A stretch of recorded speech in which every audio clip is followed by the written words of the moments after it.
शरारती गिलहरी। किसी जंगल में चुनचुन नाम की शरारती गिलहरी अपनी माँ किट्टू के साथ रहती थी। चुनचुन कभी भी किट्टू की बात नहीं मानती थी। चुनचुन की हरकतों से जंगल के सभी जानवर बहुत परेशान रहते थे। एक दिन चुनचुन पेड़ पर खेल रही थी और उसी पेड़ पर फर्राटा नाम का एक बंदर भी सो रहा था। फर्राटा को देख चुनचुन ने अपनी माँ से कहा, माँ, ये बंदर हमारे पेड़ पर क्यों सो रहा है?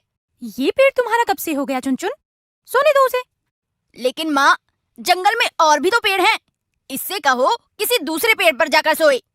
चुनचुन, जैसे ये जंगल सबका है वैसे ही ये पेड़ भी सबका है, इसीलिए तुम इस पेड़ से उसे नहीं हटा सकती।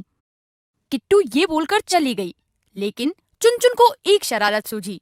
वो बंदर के पास पहुंची। उसने बंदर की पूंछ को पेड़ की टहनी से बांध दिया।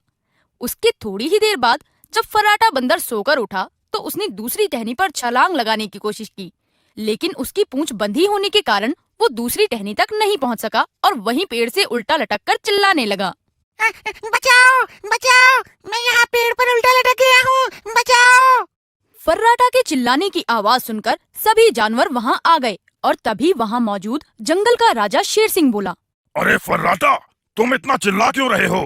किसी ने मेरी पूंछ टहनी से बांध दी है। लेकिन तुम्हारी पूंछ टहनी से कौन बांधेगा?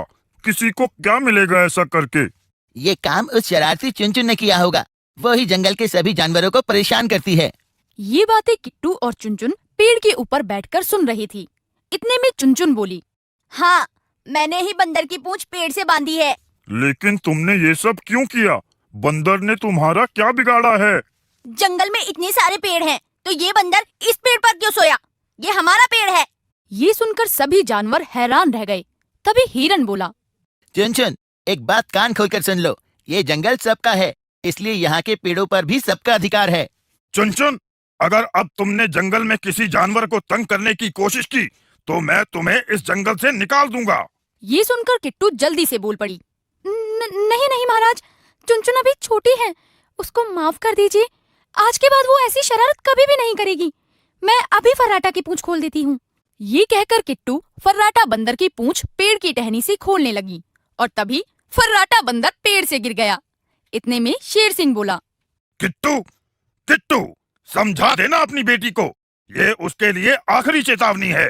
ये बोलकर शेर सिंह और जंगल के बाकी जानवर वहाँ से चले गए और किट्टू ने चुनचुन से कहा, चुनचुन, तुम ये शरारतें करना कब छोड़ोगी? तुम्हारी ये ना समझी किसी दिन तुम्हारे लिए मुसीबत बन जाएगी, समझी? किट्टू की बात का चुनचुन पर कोई असर नहीं हुआ। ऐसे ही कुछ दिन बीत गए कि तभी किट्टू को किसी काम से जंगल से बाहर जाना पड़ गया और उसने चुनचुन से कहा, चुनचुन, मैं एक जरूरी काम से जंगल के बाहर जा रही हूँ, लेकिन तुम यहाँ किसी को परेशान मत करना और जंगल से कहीं दूर मत जाना। ठीक है माँ, आप चिंता मत करो, मैं किसी को परेशान नहीं करूँगी। लेकिन चुनचुन की बात पर किट्टू को विश्वास नहीं था, इसीलिए उसने अपने पड़ोस में रहने वाले कालू कौवे से कहा, कालू भाई, मैं जंगल से बाहर जा रही हूँ, 1-2 दिन में वापस आ जाऊंगी। क्या तुम चुनचुन का ख्याल रखोगे? ठीक है किट्टू, लेकिन जल्दी आने की कोशिश करना। तुम्हारी बेटी को ज्यादा दिन तक संभालना मेरे बस की बात नहीं है। कालू भाई, चिंता मत करो, मैं जल्दी आने की कोशिश करूंगी। ये बोलकर किट्टू चली गई और चुनचुन वहीं जंगल में रहने लगी। एक दिन चुनचुन पेड़ पर अकेली बैठी सोच रही थी, माँ को गए हुए इतने दिन हो गए, क्यों ना मैं भी जंगल से बाहर जाकर माँ से मिल लूं। माँ मुझे देखकर कितना खुश होंगी। ये सोचते हुए वो पेड़ से उतरने लगी ताकि वो जंगल से बाहर जा सके। लेकिन पेड़ से उतरते हुए उसे कालू ने देख लिया और वो बोला, चुनचुन, तुम कहाँ जा रही हो? पेड़ से नीचे क्यों उतर रही हो? कहीं नहीं कालू अंकल, मैं तो बस पानी पीने जा रही थी, पानी पीकर जल्दी आ जाऊंगी। ठीक है, जाओ, लेकिन जल्दी आ जाना, रात होने वाली है। कालू की बात सुनकर चुनचुन वहाँ से चली जाती है और वो जंगल से बाहर जाने की कोशिश में रास्ता भूल जाती है।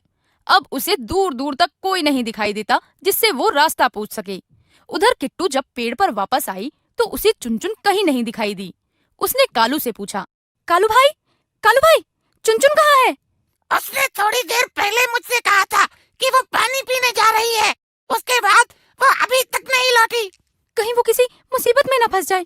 हमें जाकर उसकी मदद करनी चाहिए और रात भी होने वाली है। हमें अभी जाकर जंगल के सभी जानवरों को बताना चाहिए। ये कहकर किट्टू और कालू ने जंगल के सभी जानवरों को सारी बात बता दी। सभी चुनचुन को इधर उधर ढूंढने लगे, लेकिन वो कहीं नहीं मिली। तभी कालू को आसमान में एक बाज उड़ता हुआ दिखाई दिया। तभी कालू ने कहा, वो देखो, आसमान में बाज उड़ रहा है। इस समय ये बाज आसमान में क्या कर रहा है? लगता है वो अपना भोजन ढूंढ रहा है। हिरन की बात सुनकर किट्टू घबरा गई और बोली, कहीं ऐसा तो नहीं उस बाज की नजर मेरे किट्टू पर पड़ गई हो। तुम चिंता मत करो, मैं अभी अपने दोस्त मिट्टू तोते के साथ जाता हूँ और पता करता हूँ।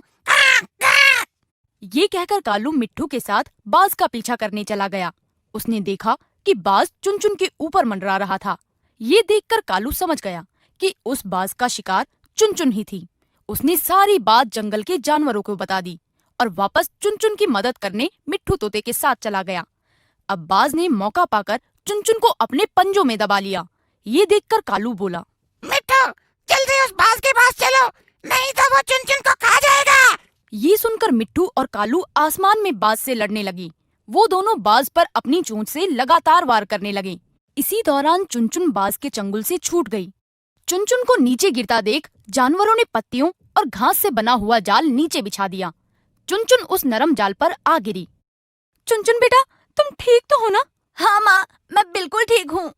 चुनचुन, हम तुम्हें इसलिए समझाते थे कि शरारत मत किया करो। देखा, तुम कितनी बड़ी मुसीबत में फंस गई।